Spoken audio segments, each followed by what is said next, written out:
जय श्री राधे कृष्ण। कार्तिक माह 12वां अध्याय।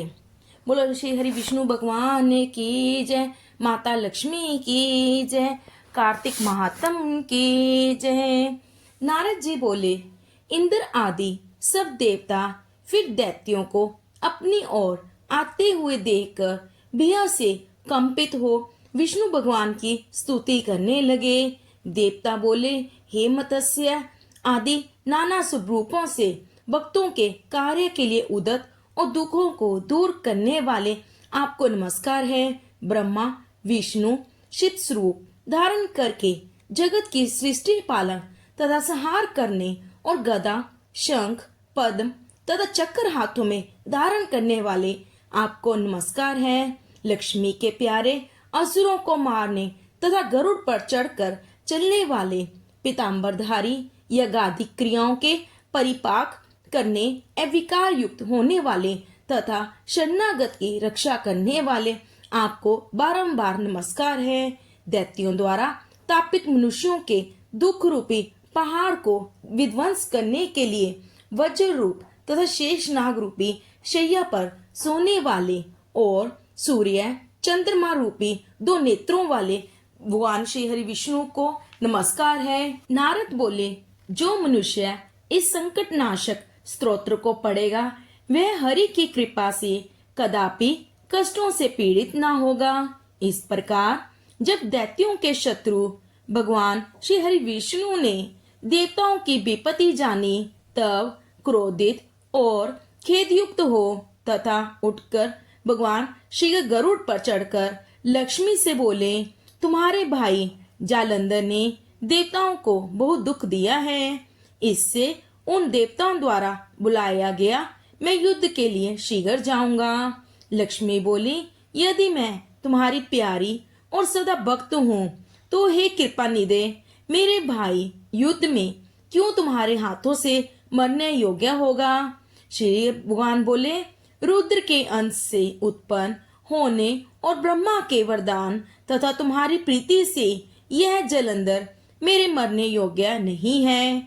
नारद बोले, ऐसा कहकर गरुड़ पर चढ़े शंख चक्र गदा और नंदक को धारण किए भगवान जहाँ देवता स्तुति कर रहे थे वहां शीघ्र पहुँचे। इसके अनंतर अरुण के अनुज गरुड़ के प्रचंड पंख के पवन से पीड़ित और बादल से उड़ाए गए दैत्य आकाश में मेघों के समान उड़ने लगे। उसके बाद जालंधर दैत्यों को पवन से पीड़ित देख क्रोध से आकाश में उछलकर भगवान विष्णु के समीप गया और बाणों से आकाश को अवकाश रहित अर्थात वाहन पूरित करते हुए भगवान तथा दैत्यों में बड़ा युद्ध हुआ। विष्णु भगवान ने अपने बाणों से दैत्य के छत्र धनुष और घोड़े काट दिए और उसके हृदय में एक बाण मारा। तदंतर वह दैत्य गदा हाथ में ले अति शीघ्र उछल गरुड़ के मस्तक में मार के उनको पृथ्वी में गिरा दिया। भगवान विष्णु ने हंसकर उनकी गदा को खड़क से काट डाला। तब उसने भगवान विष्णु के हृदय में एक प्रबल घूसा मारा।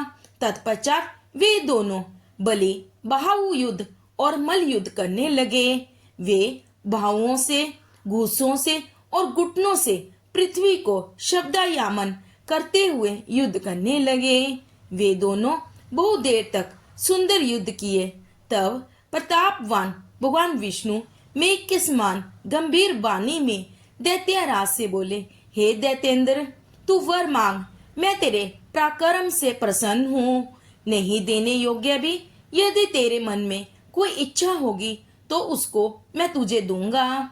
जालंधर बोला, हे भगिनी पति, यदि आप प्रसन्न हैं तो मुझे एक वर दीजिए। वह यह है कि अब से आप मेरी बहन अर्थात लक्ष्मी जी और अपने गणों समेत मेरे घर में वास करें। नारद बोले, तथास्तु। ऐसा कहकर भगवान सब देवताओं और लक्ष्मी सहित जालंधर के नगर को गए।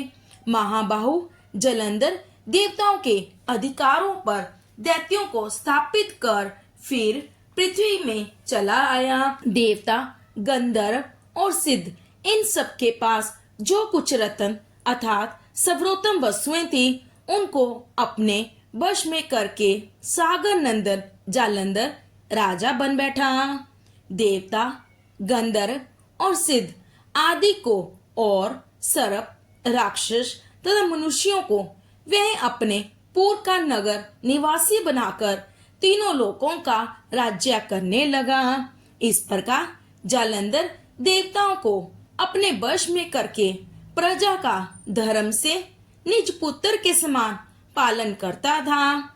जालंधर के धर्म राज्य करने के समय ना कोई रोगी, ना कोई दुखी, ना कोई दुर्बल और ना ही कोई दरिद्र दिखाई देता था। अर्थात उस राज्य में सब प्रजा आनंद से समय को व्यतीत करते थे।